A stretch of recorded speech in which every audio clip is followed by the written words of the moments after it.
नमस्कार दोस्तों, आप सभी का स्वागत है कायरोस यूपीएससी में right time at the right moment.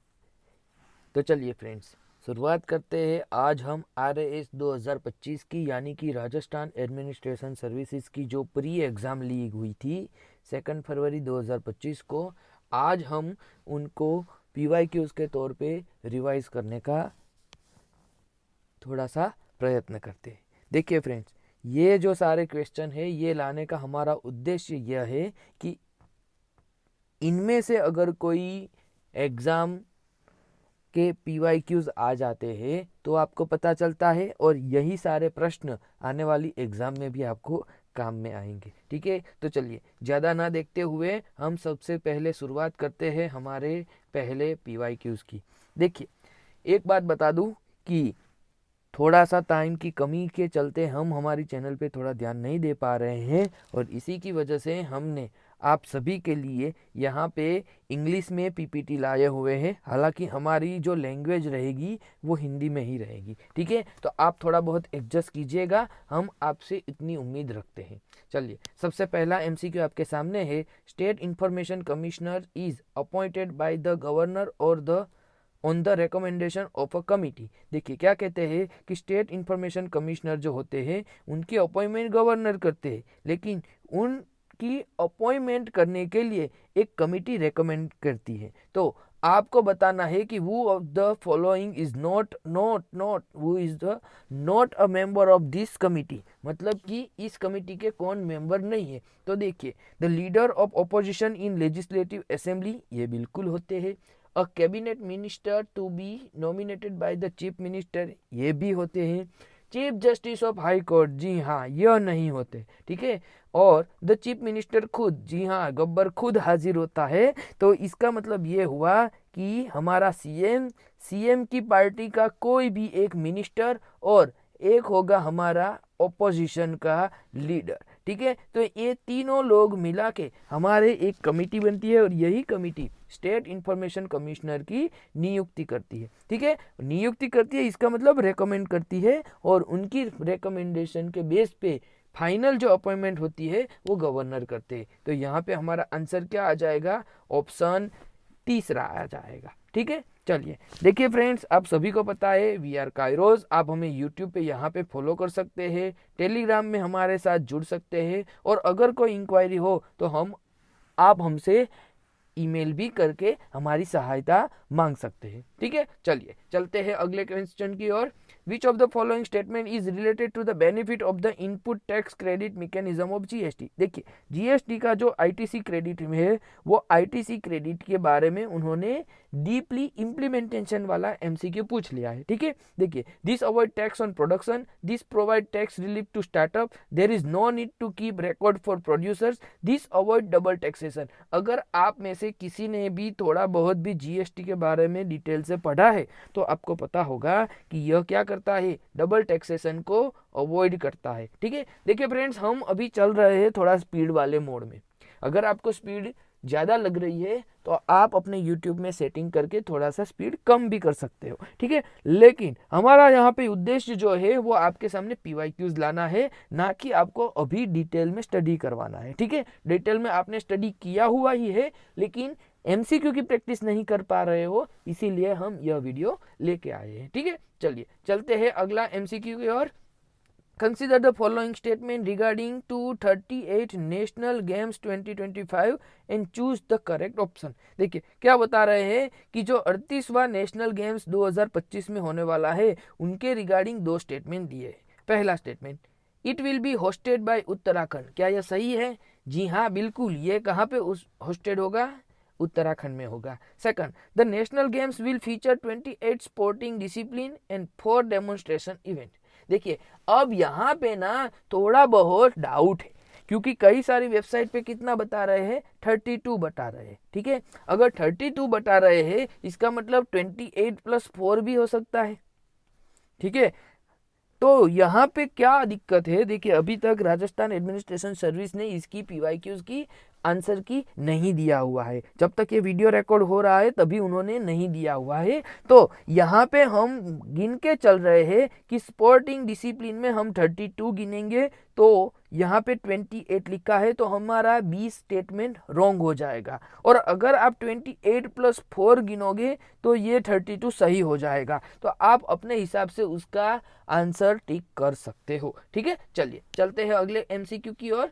Consider the following statement about Matsya unions prime minister Shobharam and choose the correct option from below.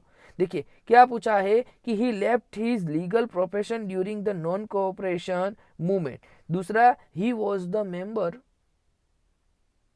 Of the cabinet of Hiralal Shastri. अब देखिए ये जो मत्स्य यूनियंस थे कौन थे? मिनिस्टर शोभारण।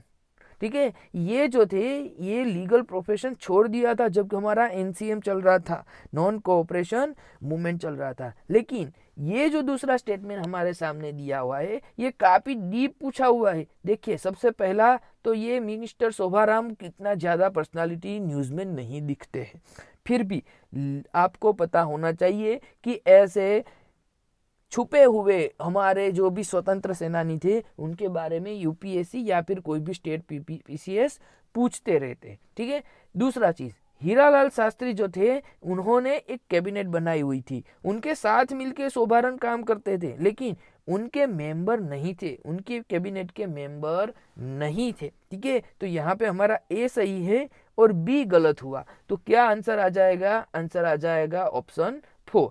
चलिए चलते हैं अगले एमसीक्यू की ओर। Consider the following statement about stupas and choose the correct option from below. Okay, पहला, the word stupa is an architectural term, बिल्कुल, and mean something which is raised up by accumulation. क्या ये सही है? बिल्कुल सही है, सबको पता है। दूसरा, the customs of erecting stupas as a form of memorial to the dead was pre Buddhist. भैया प्री बुद्धिस्ट कैसे आएगा? ये तो पोस्ट बुद्धिस्ट आएगा ना। हमारे बुद्धा के जाने के बाद कुल अलग अलग 9 जगह पे उनके जो रिमेन्स थे उनके ऊपर हमने स्तूपा का निर्माण किया। ठीक है, तो यहाँ पे दूसरा स्टेटमेंट जो है यह हमारा गलत है। इसका मतलब क्या हुआ? सिर्फ और सिर्फ हमारा सही आंसर हो जाएगा ऑप्शन 4, यानी कि ओनली ए इज ट्रू। चलिए चलते हैं अगले एमसीक्यू की ओर। Which of the following Buddhist text were written in Sanskrit language. देखिए बुद्धिस्ट टेक्स्ट जो है यह लिखा हुआ है संस्कृत में, ऐसा आपको बताना है। Sorry friend. दिव्यवदन, दीपवंश, महावंश और आर्य मंजूश्री मूल कल्प। देखिए जो पहला वाला जो है ये तो बिल्कुल हमारा संस्कृत में है। दीपवंश और महावंश जो थे ये दोनों कौन सी लैंग्वेज में थे? ये दोनों थे पाली लैंग्वेज में। और जो लास्ट वाला है हमारा आर्य मंजूषा मूल कल्प ये भी हमारा संस्कृत लैंग्वेज में। तो यहाँ पे हमारा ए और डी दोनों सही हुआ। इसका मतलब हमारा ऑप्शन दूसरा जो है यह हमारा सही आंसर होगा। चलिए अगले एमसीक्यू, चलिए नेक्स्ट एमसीक्यू की ओर। Consider the following statement related to Ajivika sect. देखिए सबसे पहले आपको आजीविका सेक्ट किन्होंने शुरुआत किया था वो आपको पता होना चाहिए। तो ये शुरुआत किया गया था मक्काली, जी हाँ, मक्खाली गोसाल। ठीक है, उन्होंने किया था। तो उनकी जो विचारधारा थी उनके ऊपर आपको 3 सेंटेंस दिए हुए हैं, उनमें से आपको बताना है क्या? उनमें से बताना है आपको सही वाले। Find the correct statement. पहला वाला, बिलीफ इन डिटर्मिनिज्म, यस ये बिल्कुल थे। दूसरा, द ऑर्डर ऑफ री इनकारनेशन कैन बी चेंज, नहीं यही तो थी उनकी खासियत कि भाई जो नियति ने लिखा है ना वो होके रहेगा, आप इंसान होके कुछ भी उसमें बदलाव नहीं करने वाले हो। ठीक है, दूसरा था तीसरा था बिलीव इन ऑस्टेरिटी, तो ये भी उनकी एक बिलीफ थी। तो यहाँ पे क्या हुआ होगा? यहाँ पे होगा हमारा आंसर तीसरा सही होगा, यानी कि A and C are correct. Next देखते हैं, which of the following titles were adopted by Kadphises second of Kushan dynasty. ठीक है, तो ये जो कुषाण डायनेस्टी थे उन्होंने शकारी नाम का एक क्या लिया था? अपना निकनेम लिया था, उन्होंने टाइटल्स एडॉप्ट किया था। ठीक है, जो वीमा सेकंड थे उन्होंने सिंह चंद्रा लिया था। ठीक है, चलिए आप मुझे बताइए कि सर्वलोकेश्वर किन्होंने लिया था? ठीक है, ये किन्होंने लिया था? ये वीमा ने लिया था। चलिए चलते हैं आगे। Which of the following monuments were built by Imperial Sher Shah. Sher Shah कौन थे तो वो आपको पता होगा कि जो मुगल्स थे वो मुगल के बीच में शेरशाह सूरी का एक छोटा सा कार्यकाल आता है और इस छोटे से कार्यकाल में उन्होंने इतना ज़बरदस्त काम किया है कि आज भी हमारे देश में हमारे देश की हिस्ट्री में उनका नाम एक अच्छे इंफ्रास्ट्रक्चर डेवलपमेंट तरीके लिया जाता है। ठीक है, चलिए पहला देखते हैं कि सासाराम। तो सासाराम किन्होंने लिया था, किन्होंने बनाया था? बिल्कुल शेरशाह ने बनाया था। दूसरा किला ए कुन मॉस्क, वो भी उन्होंने बताया था। टॉम्ब ऑफ सिकंदरा, जी हाँ नहीं, जी हाँ नहीं। क्यों? क्योंकि टॉम्ब ऑफ सिकंदरा जो था यह किन्होंने बनाया था? यह बनाया था अकबर ने। और जो जामा मस्जिद थी वो तो सबको पता है कि ये बनाया हुआ था शाहजहां ने। ठीक है, तो यहाँ पे हमारा ए और बी सिर्फ 2 ही सही है, इसकी वजह से हमारा 4 आंसर सही होगा। Next, in which language did the poet मल्लाह नारिया राइट द टेक्स्ट नेम भव चिंता रत्ना इन वीर सेव मृता।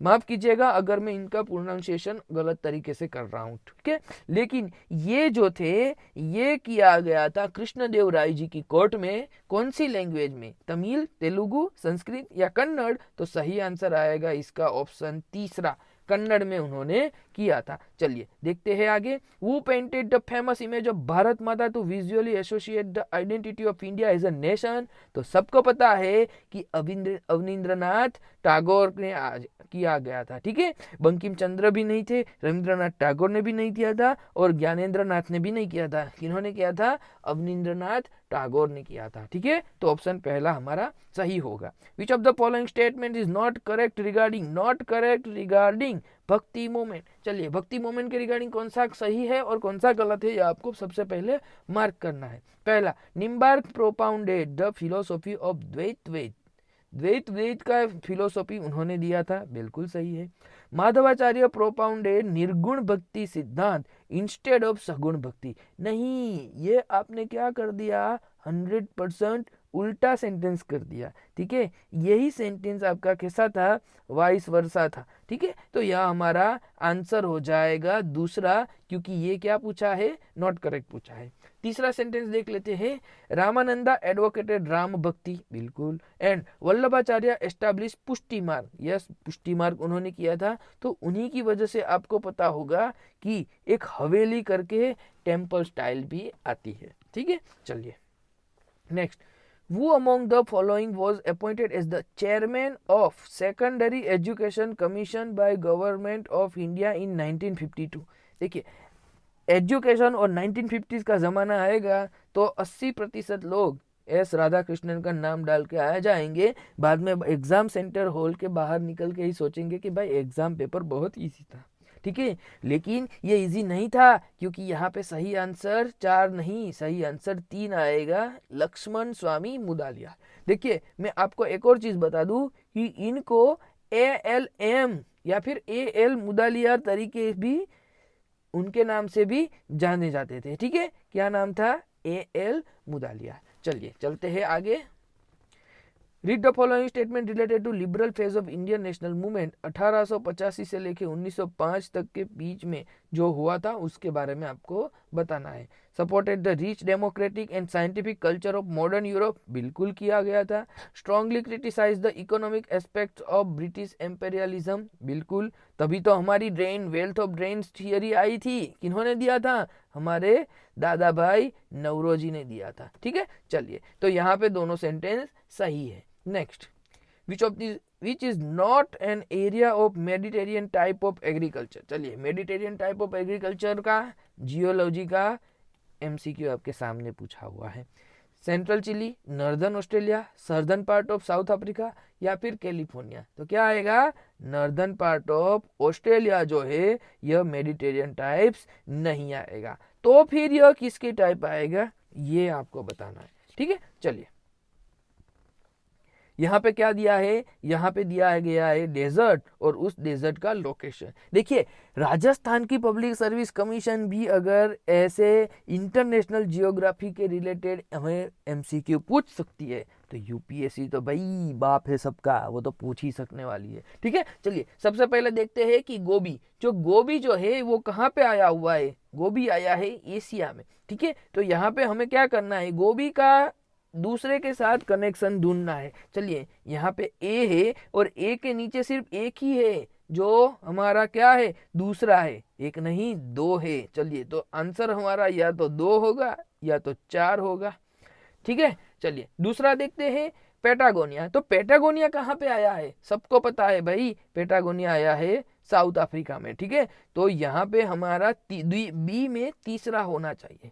यहाँ पे तो एक है, तो ये भी आंसर हमारा नहीं आएगा, ये भी आंसर नहीं आएगा, ये भी आंसर नहीं आएगा। तो बचा क्या, ऑप्शन 4 जो है ये हमारा आंसर हो जाएगा। ठीक है, चलिए चलते हैं। उससे पहले आपको बता दूं कि right time at the right moment आपकी लाइफ में चेंजेस लाने के लिए आप हमारी चैनल के साथ जुड़े रहे और हमें सपोर्ट कीजिए यूट्यूब पे, टेलीग्राम पे। और कोई कंप्लेन या फरियाद या सजेशन हो तो प्लीज़ प्लीज़ प्लीज़ हमें ईमेल के थ्रू आप भेज सकते हैं। ठीक है, चलिए नेक्स्ट एमसीक्यू देखते हैं। What is the correct order of the following mountain ranges from north to south. चलिए ऊपर से नीचे की ओर आते आते कौन सी डायरेक्शन में आपको कौन से माउंटेन रेंजेस दिखती है यह आपको बताना है। तो सबसे पहले क्या दिखेगा आपको, काराकोरम दिखेगा, उसके बाद KLZ, यस, और उसके बाद S। मैंने ऐसा तो याद रखा था कि भाई K for Karakoram, L for Ladakh, Z for Zanskar और S फॉर शिवालिक। तो ऐसा आंसर हमें मिल रहा है ऑप्शन बी में, यानी कि दूसरा वाला जो है यह हमारा सही कोड हो जाएगा। Next, in which forest zone of the world highest deforestation has been recorded, tropical, savanna, deciduous, tidal, coniferous. तो यहाँ पे क्या आएगा आंसर, आंसर आएगा 1 ट्रॉपिकल। नेक्स्ट, यहाँ पे आपको ट्रिब्यूटरी दिया हुआ है और सामने आपको दिखाया है रिवर के बारे में। चलिए तो सबको पता होगा कि जो राप्ती नदी है, यह राप्ती नदी कहाँ पे है, घाघरा की ट्रिब्यूटरी है। दूसरे उसके बाद दूसरा जो है तीस्ता नदी, तो तीस्ता नदी तो किसकी है, सबको पता होगा, ब्रह्मपुत्रा की है। ठीक है, चलिए अब एक बात बता दीजिए, तीस्ता नदी जो है, यह तीस्ता नदी के जो डिस्प्यूट चल रहा है, यह डिस्प्यूट इंडिया के साथ और कौन से कंट्री के साथ चल रहा है, बांग्लादेश है या भूटान है। ठीक है, चलिए आपको इतना मुझे कमेंट सेक्शन में बताना है। उसके बाद देखते हैं हिरन। तो हिरन जो है यह किसकी है, यह है नर्मदा की। तो हिरन नर्मदा की हो गई, तो इसका मतलब हमारा तीसरा वाला जो सेंटेंस है, तीसरा वाला जो हमारा जोड़ है वो कोड हमारा बिल्कुल सही हो जाएगा। ठीक है, चलिए चलते हैं आगे। Which one of the following statement is not correct. Not correct पूछा है भैया, करेक्ट वाला नहीं। ठीक है, पहला, the retreating monsoon causes some rains in the coastal area of Tamil Nadu. बिल्कुल भाई, पीछे फरने वाले या वापस जाने वाले हमारे जो पवन है वो पानी लेके बंगाल की खाड़ी में पानी लेके कहाँ पे डालते हैं, तमिलनाडु में बारिश करते हैं, जो कि होती है हमारी नवंबर, दिसंबर, जनवरी के पहले वीक में। ठीक है, दूसरा, the western disturbances originate from the Mediterranean sea. ये भी बिल्कुल सही है। तीसरा, the monsoon expedition was organised under the joint auspices of the US and India. देखिए भैया, हमारा इंडिया का जो भी मॉनसून है उसके साथ हमारे पास पैसिफिक सी के रिलेटेड आता है, यूएसए के रिलेटेड कुछ भी आता नहीं है। तो हमारा ये तीसरा सेंटेंस गलत है और यही हमारा आंसर। चौथा, the variability of rainfall at Chennai is more than that of Mumbai. भी बिल्कुल सही बात है। क्यों सही बात है, क्योंकि वो is the more closer to equator. तो सबको पता है कौन आएगा, चेन्नई आएगा। तो ये भी हमारा सही है। ठीक है, चलिए, in which year it was inserted the Constitution of India that the state should secure free legal aid to any citizen by reason of economic और अदर डिसेबिलिटीज। ठीक है, तो यहाँ पे क्या आएगा, यहाँ पे आएगा हमारा 1976, क्योंकि 1976 में हमने क्या किया था, 42nd अमेंडमेंट किया था। और ये जो 42nd अमेंडमेंट किया था उसमें हमने डीपीएसपी में आर्टिकल 39A डाल दिया था, अमेंड किया था, और उसी में ये सारी चीज़ें लिखी हुई है। ठीक है, चलिए आपको यहाँ पे केस दिया है और उस केस के सामने आपको अमेंडमेंट के चेंजेस दिखाने हुए हैं। तो यहाँ पे आपको मैं बता दूं कि जो इंदिरा गांधी वर्सेस राजनारायण का जो केस था वो था हमारा 39th अमेंडमेंट के रिलेटेड, यानी कि पहला वाला जुड़ेगा तीसरे के साथ। तो पहला वाला यहाँ पे सिर्फ एक ही है, तीसरा वाला यही हमारा राइट आंसर हो जाएगा। ठीक है, चलिए next. Fundamental rights provided by which of the following group of article are granted only to citizens of India? देखिए आपको सबको पता है 15, 16, 19, 29 और 30 सही है। यस बिल्कुल सही है।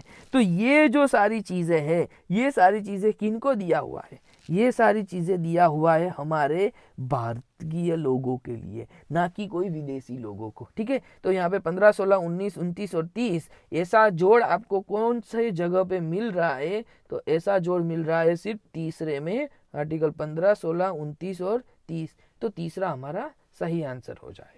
चलिए बहुत बड़ा एमसीक्यू आपके सामने दिखाया हुआ है, फिर भी हम थोड़ा जूम करके देखते हैं। Which of the following statement is incorrect? क्या पूछा है? Incorrect regarding the election of the president of India. पहला, value of the vote for each of the members of the electoral college is decided based on the population census of 1971 and it will continue to be so till population of the first census taken after the year 2026 have been published. देखिए क्या कह रहे हैं कि हमारे जो भी राष्ट्रपति का हम क्या कहते हैं इलेक्शन होता है, उनका जो चुनाव होता है, उस चुनाव में जो वैल्यू ऑफ वोट होते हैं वो सारे मेंबर्स की अलग अलग होते हैं। और ये जो वोट्स है, ये जो वोट है उसको हमने क्या किया है? 2026 तक हमने होल्ड किया हुआ है। ठीक है, उसके बाद जो पॉपुलेशन सेंसस होगा उसके बेस पे हम वैल्यू ऑफ वोट को अलग अलग करवाएंगे। फिलहाल हमारा क्या है कि उनको 1971 की पॉपुलेशन के बेस पे हमने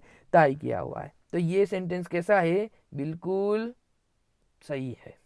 दूसरा, the election are held in accordance with the system of proportional representation by means of the single transferable vote. बिल्कुल सही है, राष्ट्रपति का चुनाव जो होता है ये सिंगल ट्रांसफरेबल वोट के थ्रू होता है, तो ये भी सही है। तीसरा, every elected member of a legislative assembly of a state should have as many voters as there are multiplies of 100 in the quotient obtained by dividing the population of the state by the total number of the elected members of the assembly। देखिए ये गलत है, क्योंकि यहाँ पे जो 100 है ना, ये 100 नहीं 1000 है।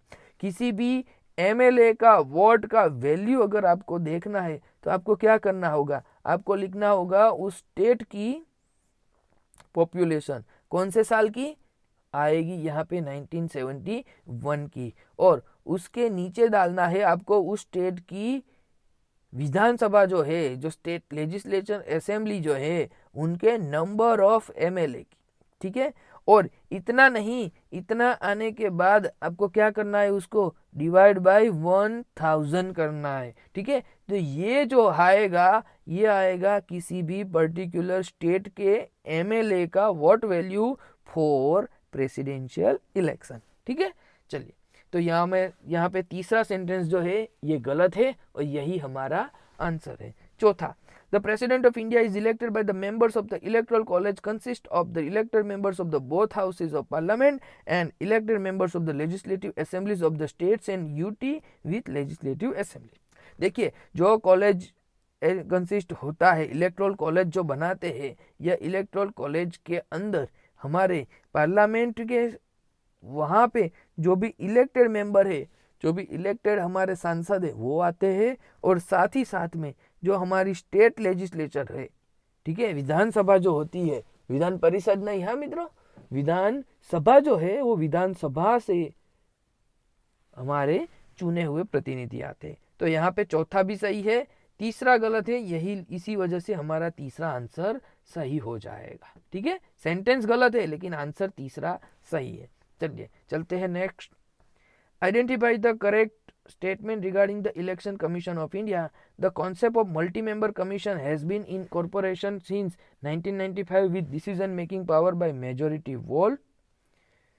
तो ये कैसा है? ये गलत है, क्योंकि since 1995 नहीं आएगा भाई, 1995 से पहले कैसा था हमारा, सिंगल बॉडी था। हालांकि बीच में उन्होंने डबल ट्रिपल किया था, लेकिन ऑलमोस्ट देखा जाए तो सिंगल ही था। तो इसीलिए हमारा पहला सेंटेंस कैसा है, गलत है। दूसरा, under the constitution the commission also has advisory jurisdiction in the matter of post election disqualification of sitting members of parliament and state legislature. तो ये सेंटेंस बिल्कुल हमारा सही है। तीसरा, the president appoints chief election commissioner and they have turned the 5 years or up to age of 60 years whichever is earlier। भाई 60 है क्या, नहीं है ना, कितना है, 6 साल या फिर 65 एज। अगर आपका 6 साल पूरा हो गया तो भी आपको पोस्ट से हटा देंगे, अगर आपकी एज 65 हो गई तो भी आपको वहां से निकाल देंगे। ठीक है, तो ये भी हमारा सेंटेंस गलत है।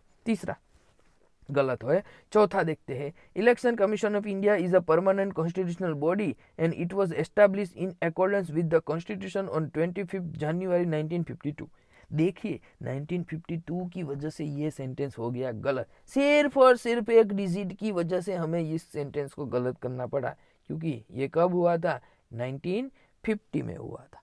राइट, चलिए देखते हैं आगे। Which of the following statement regarding the power of the speaker of Lok Sabha are correct. चलिए लोकसभा के स्पीकर का पावर देखना है हमें। देखते हैं पहला वाला, the speaker besides over a joint sitting of both the houses of parliament. Yes, ये बात तो बिल्कुल सही है। सही है ना, जी हाँ बिल्कुल सही है। दूसरा, when a money bill is transferred from the lower house to the upper house the speaker should endorse on the bill his certificate that it is a money bill. बिल्कुल मनी बिल है, कौन सा bill, money bill है, यह तय करने का power किसके पास है, लोकसभा के स्पीकर के पास है। तो दूसरा भी सही है। तीसरा, while a resolution for his removal is under consideration the speaker should neither preside nor take part in its proceedings। देखिए ये सेंटेंस गलत है। क्यों सेंटेंस गलत है, क्योंकि अगर आपको स्पीकर को हटाना है तो स्पीकर चेयर के ऊपर नहीं बैठेंगे, लेकिन एज अ मेंबर वो अपनी प्रोसीडिंग्स में पार्टिसिपेट तो कर सकते हैं। ठीक है, तो यहाँ पे तीसरा सेंटेंस गलत है। चौथा, the speaker does not vote in the house except when there is equality of vote. बिल्कुल, अगर दोनों जगह पे सही सही हुआ तो वोट्स नहीं देंगे, लेकिन एक जगह पे सही हुआ और एक जगह पे अलग हुआ तो नहीं देंगे, इक्वल हुआ तभी वो वोट देंगे। ठीक है, तो यहाँ पे हमारा चौथा सेंटेंस भी सही है। तो इसी वजह से हमारा जो कोड दूसरा है, कोड दूसरा जो है जिसमें लिखा है ओनली 1, 2 एंड 4 आर करेक्ट। ठीक है, चलिए चलते हैं आगे। The Central Vigilance Commission was formed on the basis of the recommendation of which of the following committee? Kelkar committee,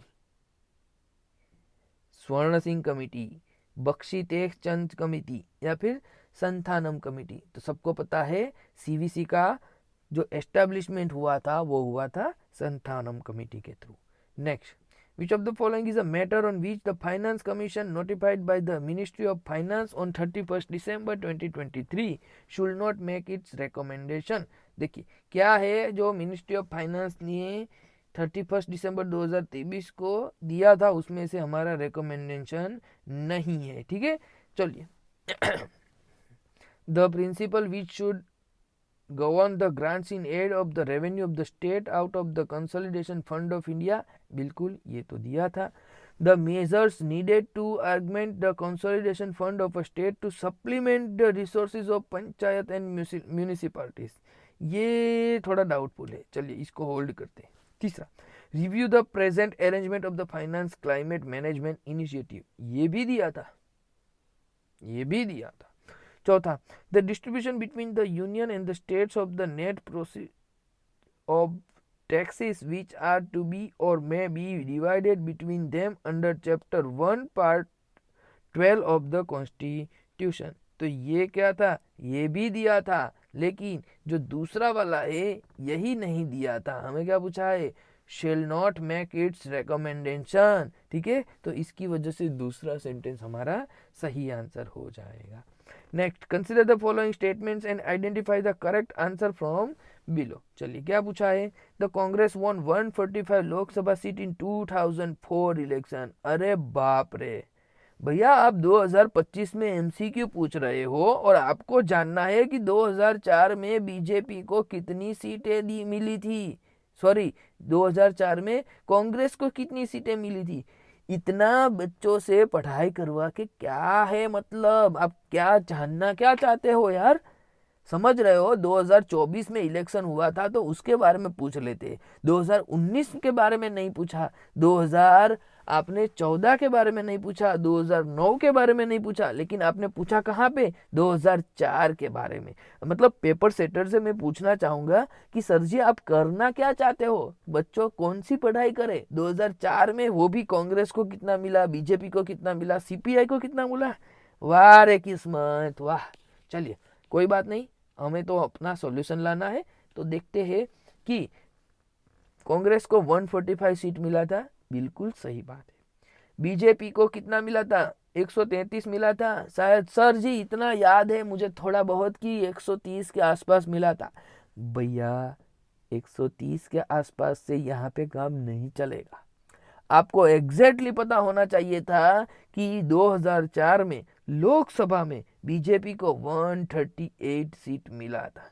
ठीक है, तो यहाँ पे बी सेंटेंस गलत हो गया। तीसरा सेंटेंस, सीपीआईएम यानी कि सीपीआई मार्क्सिस 148 सीट, नहीं ये भी गलत है। यहाँ पे कितनी थी, 43 सीट थी। देखा आपने कितने बारीकाई से कितने बच्चों के दिमाग के साथ खिलवाड़ किया जा रहा है। चलिए एनीवेज छोड़ दीजिए, सिर्फ एक ही सेंटेंस सही है तो ऑप्शन 4 हमारा सही हो जाएगा। Next, choose the correct statement with regard to Guru Ghasidas Tamor Pingla tiger reserve. Okay, कैसा ढूंढना है आपको, करेक्ट वाला ढूंढना है। चलिए पहला, Guru Ghasi it is notified as 54th tiger reserve of India in November 2024। नहीं, कब था, ये था 2018 में था, और कितने नंबर का था, 15th नंबर का था। ठीक है, तो पहला सेंटेंस गलत है। दूसरा, it's spread over 1829 square kilometre. Yes, ये सेंटेंस कैसा है हमारा, सही है और यही हमारा आंसर है। ठीक है, तीसरा देख लेते हैं, it is the third largest tiger reserve in the country. नहीं, थर्ड लार्जेस्ट नहीं होगा ना, क्यों, क्योंकि पहला जो है, ये पहला है हमारा सुंदरबन। ठीक है, दूसरा जो है हमारा जिम कॉर्बेट है। ठीक है, और तीसरा जो है, ये तीसरा हमारा काजीरंगा है। ठीक है, तो यहाँ पे 1 2 3 हो गया भाई, इस लाइन में आप नहीं आते।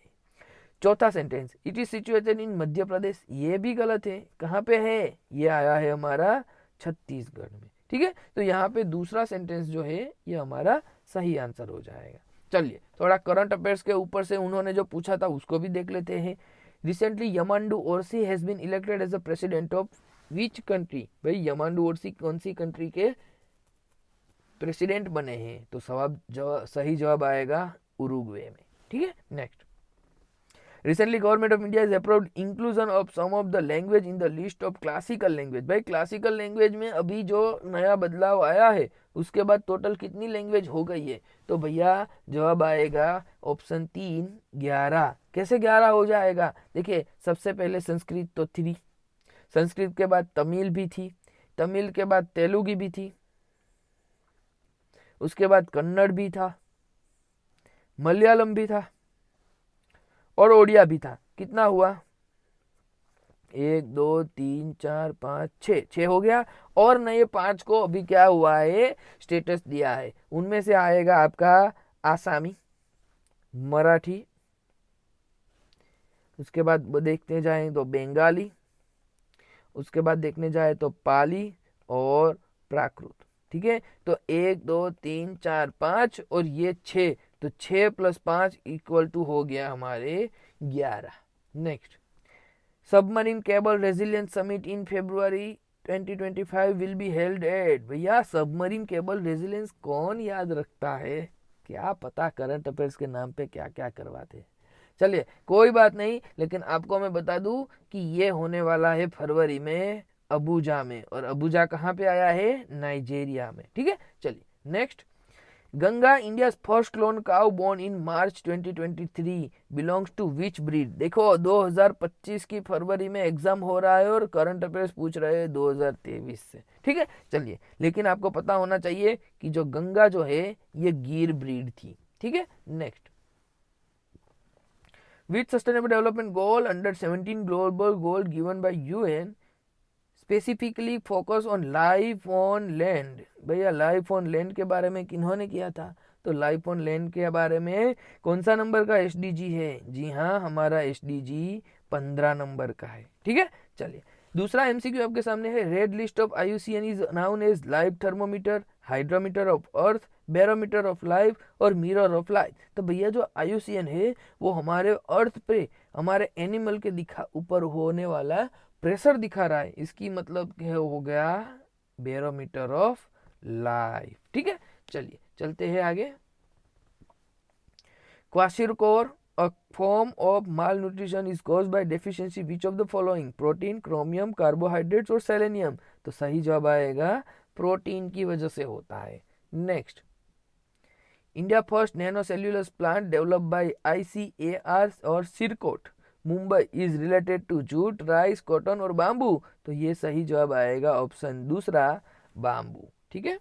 Next, select the incorrect statement from the following. Okay, पहला, during El Nino there are fewer phytoplanktons off the coast.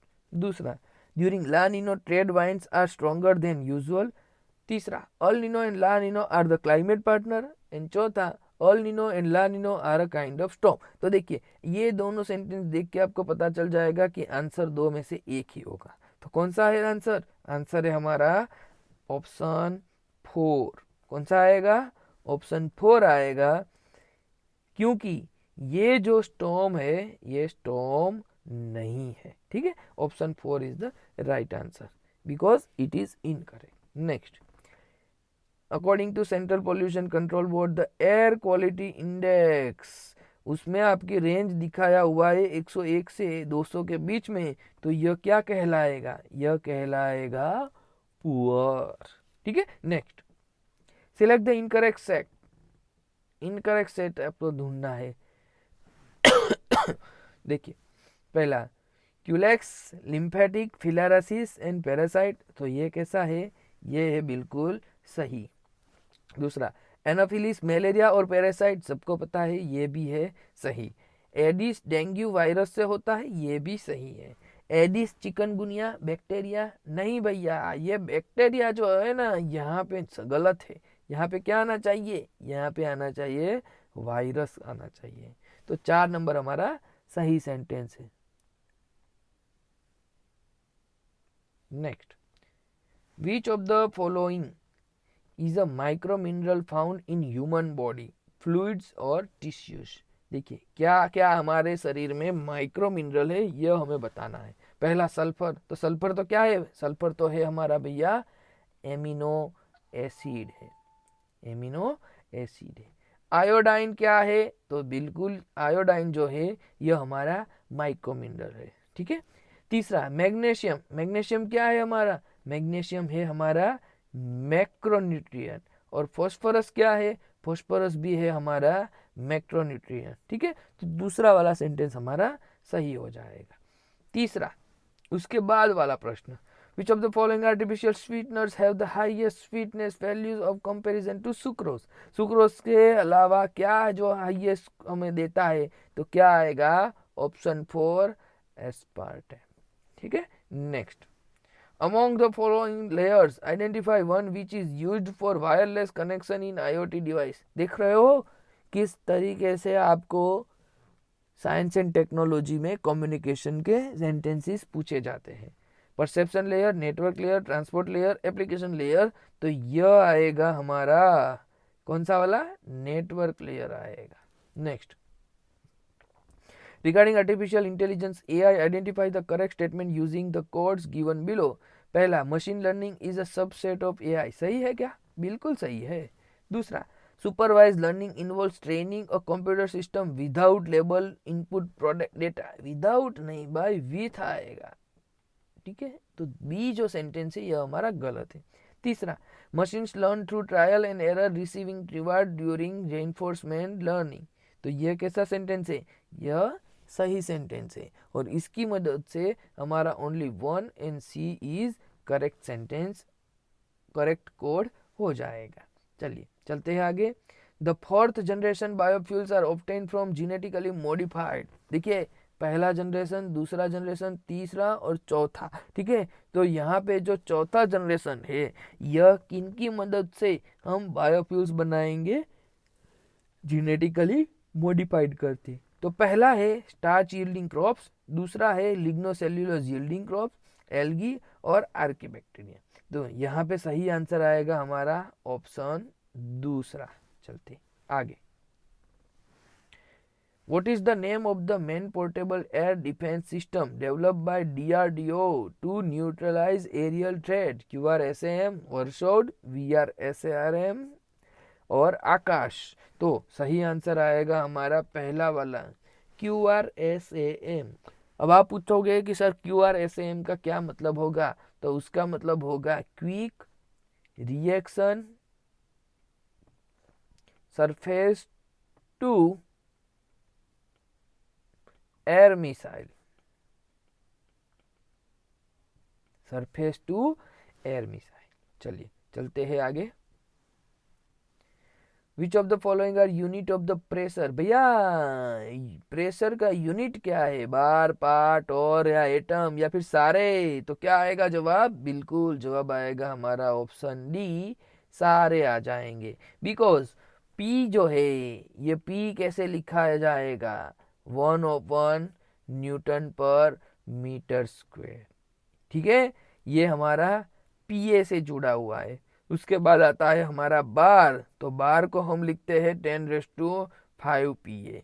ठीक है, उसके बाद आता है हमारा तोर, तो तोर को हम लिखते हैं 133.322 पीए। ठीक है, और उसको अगर हम देखने जाए तो 1 mm Hg is approximately 1 तोर। और लास्ट जो है हमारा ATM, उसको कहेंगे 101 और 325 पीए। ठीक है, तो यहाँ पे हम बोलेंगे एक एटम के न्यूटन प्रेशर्स हमें मिल रहा है। ठीक है, चलिए चलते हैं आगे। तो यहाँ पे सारे के सारे हमारे यूनिट के प्रेशर्स के यूनिट थे। Next, Which of the following statements are correct about PM Surya Ghar Muft Bijli Yojana? Okay, तो to install solar plant on 1 crore house to provide up to 300। यह कैसा सेंटेंस है? यह सेंटेंस बिल्कुल सही है। दूसरा, provisions of 30% subsidy for setting up rooftop solar plants, ये भी सही है। तीसरा, 100% online system for registration application approval and grants, तो ये भी सही है। ठीक है, और चौथा, provisions of loan at bank interest 4% to each applicant. नहीं, यही तो हमारा गलत सेंटेंस है, क्योंकि 4% पे लोन कोई नहीं देता हमें सोलर के लिए। ठीक है, तो यहाँ पे ये गलत हुआ। तो हमारा पहला वाला जो कोड है, पहला, दूसरा और चौथा, सॉरी पहला, दूसरा और तीसरा, ये हमारे कैसे हो जाएंगे? बिल्कुल सही हो जाएंगे। चलिए चलते हैं आगे। Ease of doing business ranking for the state in India is released by. देखिए, पहले जो ईज ऑफ डूइंग बिजनेस, ये जो हमारा रैंकिंग था, ये वर्ल्ड बैंक जारी करते थे सारे कंट्री के लिए। ठीक है, और इसमें इंडिया का लगातार इम्प्रूवमेंट हो रहा था, लेकिन बाद में उन्होंने खुद ही इसको सस्पेंड किया। अब उसी को आगे कैरी फॉरवर्ड करते हुए हमारे स्टेट में कौन सी अच्छी जगह पे हम बिजनेस कर सकते हैं, उसके लिए हमारा जो DPIIT है, यह DPIIT का फुल फॉर्म देखने जाए तो department for promotion of industry and internal trade, ये हमारे यहाँ पे इस इंडेक्स को रिलीज करते हैं। ठीक है, तो बाकी के सारे आंसर देखने की जरूरत नहीं है। Next, Which of the following is not associated with financial sector reforms in India initiated after 1991? देखिए कितना बढ़िया सवाल है। आपको कोई भी जगह पे रट्टा मारा होगा तो आपको ये आंसर नहीं आएगा। आपने अगर इस टॉपिक को समझा है तभी आपको यह जवाब आएगा। ठीक है, कि 1991 के बाद में इमीडिएट बाद में आपको कौन सा रिफॉर्म्स लेके आए, तो नॉन परफॉर्मिंग एसेट्स एनपीए का प्रॉब्लम जो था वो भी किए थे हमने। ठीक है, उसके बाद आएगा एफआरबीएम एक्ट, तो ये नहीं किया था। ये कब किया था? 2003 में किया था। ठीक है, सरफासी एक्ट भी तुरंत लेके आए थे और कैपिटल एडिक्वेसी भी हम उसी टाइम पे लेके आए थे। तो हमारा दूसरा वाला नॉट करेक्ट होने की वजह से सही जवाब हो जाएगा। Next, worker to population ratio यानी कि WPR इज डिफाइंड एज, चलिए, worker to population ratio, labour to population ratio और फीमेल लेबर पार्टिसिपेटरी रेट्स, ऐसे बहुत सारी डेफिनेशन आपको पता होनी चाहिए। ये पता होगी तभी आप एग्जाम्स में मेंस और प्रीलिम्स दोनों में अच्छा परफॉर्मेंस कर सकते हो। ठीक है, चलिए, तो यहाँ पे जो सही जवाब आएगा यह होगा percentage of employed person in total population, percentage of employed persons in total population. ठीक है, तो यहाँ पे दूसरा हमारा सही आंसर होगा। Next, which of the following statement is are correct respect to inflation in India. चले भैया, बहुत ज्यादा आपको अगर महंगाई दिखती है तो उसके बारे में आपको सही जवाब बताना है। पहला, core inflation include the price of food and energy. नहीं भैया, यही तो गलत है, ये उल्टा कर दिया पूरा 100%, कि उसमें क्या करते हैं, एक्सक्लूड करते हैं। ठीक है, दूसरा, headline inflation exclude food inflation, इसमें भी गलत कर दिया। ये दोनों को उल्टा सुल्टा कर दो तो सही होगा, वरना गलत होगा। Next, headline inflation is more volatile in nature than core inflation. बिल्कुल, हेडलाइन जो इन्फ्लेशन है वो ज़्यादा ही हमारी वोलेटाइल है। क्यों? कि उसमें क्या है, फूड भी है और एनर्जी भी है, और यह दोनों जो है यह मनी सप्लाई के ऊपर सीधा असर नहीं करती कंपेयर टू उनके जियोग्राफिकल रीजन्स। ठीक है, तो यहाँ पे हमारा तीसरा सेंटेंस जो है यह हमारा बिल्कुल सही है और इसकी वजह से ऑप्शन तीसरा हमारा सही जवाब हो जाएगा। चलिए, चलते हैं आगे फ्रेंड्स। अभी हमारा थर्ड लास्ट क्वेश्चन है, उसके बाद में हमारा वीडियो खत्म हो जाएगा। Consider the following statement regarding national food security act यानी कि NFSA in India. It was enacted on July 5, 2013। देखिए, बहुत सारी राज्य सरकारें अभी फ्री की स्कीम दे रही है, तो हमारी करंट गवर्नमेंट ने जो भी स्कीम चालू किया था उसके बारे में, उसके पहले वाली गवर्नमेंट ने जो अच्छे वाले स्कीम बजाई थी उसके बारे में आपको पूछा जा सकता है। तो उसके बारे में आपको कितना डिटेल में जानना है, यह परीक्षाएं हमें खुद सामने से कहती है। ठीक है, तो पहला, ये जुलाई 5, 2023 को इनेक्ट हुआ था। यह कैसा सेंटेंस है? यह सेंटेंस हमारा सही है। दूसरा, around 50 crore person have been covered under NFSA at present. 50 crore से ज्यादा है, बिल्कुल है। Act legally entitles up to 75 of rural and 50 of urban population receive subsidize food grain. भाई, ग्राम में 75% और शहर में 50% लोगों को कवर करती है, तो ये भी सही है। तो तीनों के तीनों सही है। सो हमारा आंसर क्या आएगा? आंसर आएगा तीसरा वाला। ठीक है, नेक्स्ट,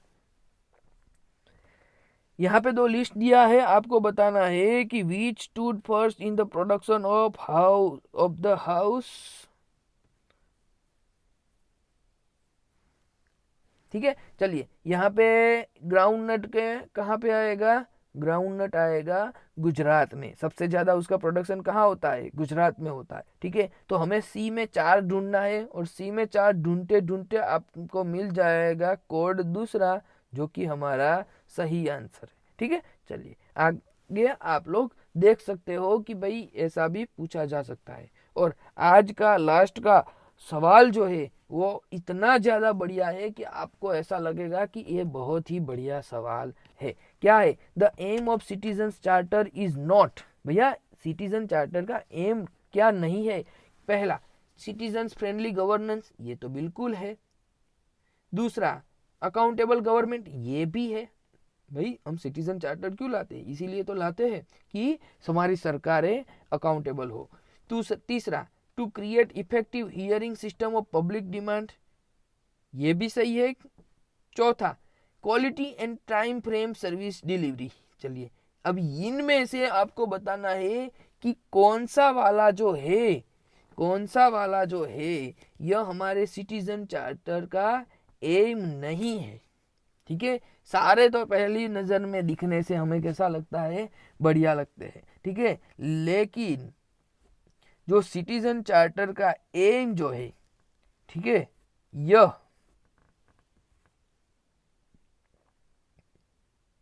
आपके ऊपर मैं छोड़ता हूं कि आप इस लास्ट वाले एमसीक्यू का जवाब दीजिए कि इसमें से कौन सा सही जवाब आएगा जो कि हमारे सिटीजन चार्टर का एम नहीं है। ठीक है, चलिए ये आपके ऊपर छोड़ देता हूं और हम मिलते हैं अगले वीडियो में। तब तक हमारे साथ जुड़े रहे। We are Kairos, right time at the right moment. Thank you.